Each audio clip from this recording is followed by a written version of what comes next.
વડોદરાના મહિલા મોરચાના પૂર્વ ઉપાધ્યક્ષ અને પૂર્વ મેયર ડોક્ટર જ્યોતિબેન પંડ્યાને ભાજપ દ્વારા સસ્પેન્ડ કરવામાં આવ્યા છે। ત્યારે ડોક્ટર જ્યોતિબેન પંડ્યાએ અન્ય પક્ષમાં જોડાવાની વાતોનો છેદ ઉડાવ્યો છે। લોકસભાની ચૂંટણીમાં કેન્દ્ર દ્વારા વડોદરાની બેઠક પર રંજનબેન ભટ્ટની ત્રીજી વખત ટિકિટ આપતા ક્યાંક નારાજગી જોવા મળી છે, પણ આ નારાજગી હજી જાહેરમાં આવી નથી।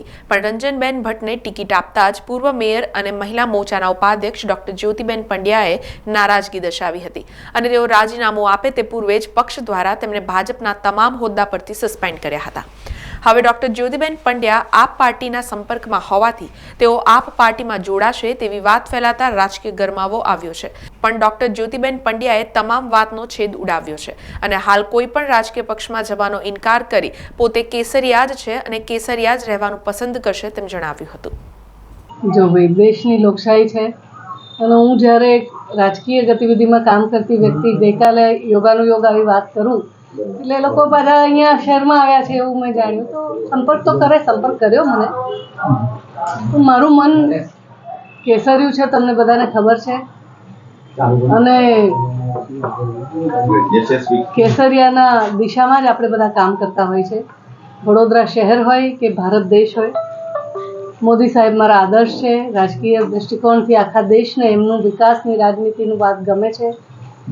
ઇલેક્શન જ લડવું અને ફક્ત કોઈ એવી મોટી મારી કોઈ એવી એમ્બિશન જ છે એવું નથી, પણ at the same time Vadodara શહેરના હિતની વાત ક્યાંક ને ક્યાંક કરવી જોઈએ એ મારી એક ઝક હતી અને એ મેં કાલે વાત કરી અને આઈ થિંક ત્યાર પછી વધારે ને વધારે વડોદરાવાસીઓ મને સંપર્ક કરી રહ્યા છે, જોડાઈ રહ્યા છે અને બધાના મનમાં બી જે હોય બધા પૂછપરછ બી વાતચીત કરે છે। રામનો પટ્ટો પહેરાયો છે મેં અને મારા મનની ભાવના પણ મેં એમને કીધી હતી તે દિવસે કે જય શ્રી રામ, જય શ્રી રામ। પછી આટલા સાથે અભિનંદન આપ્યા, નાચ્યા, પછી એવું રાત્રે તો હું નાચી નથી। હું મહિલા તરીકે આજે પણ બહેનોને બધાને રિસ્પેક્ટ કરું છું। મહિલા તરીકે ઉત્સાહ હતો આપનો, મારા માટે બધું જ પાર્ટીનું બધું જ સ્વીકારે છે અને હું સમર્પિત ભાવથી કામ કરનારી કાર્યકર્તા ભાજપમાં રહી છું અને જે મિનિટે મને એમ લાગ્યું કે હવે મારથી આ નહીં થાય તે દિવસે મેં સામી છાતીએ બધાની સામે આવીને કીધું મને સસ્પેન્ડ કરી છે ભારતીય જનતા પાર્ટી। ના, ભારતીય જનતા પાર્ટીએ ગઈકાલે મને સસ્પેન્ડ કરી છે અને મને એનું કંઈ દુઃખ નથી, કારણ કે એવું કરવું જ પડે કોઈ પણ પોલિટિકલ પાર્ટીએ। Once I am in front of press what I am speaking is not towards their line અને સસ્પેન્ડ કરવામાં તો ક્યાં અમારા સાહેબો કમ ખુદા છે।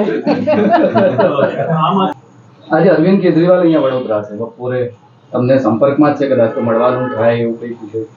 ના, મને સંપર્કમાં છે પણ મને મળવાનું કે એવું તો મેં કોઈ વાત નથી કરી અને મને એ બધું મન હજી કશું મેં બનાવ્યું નથી।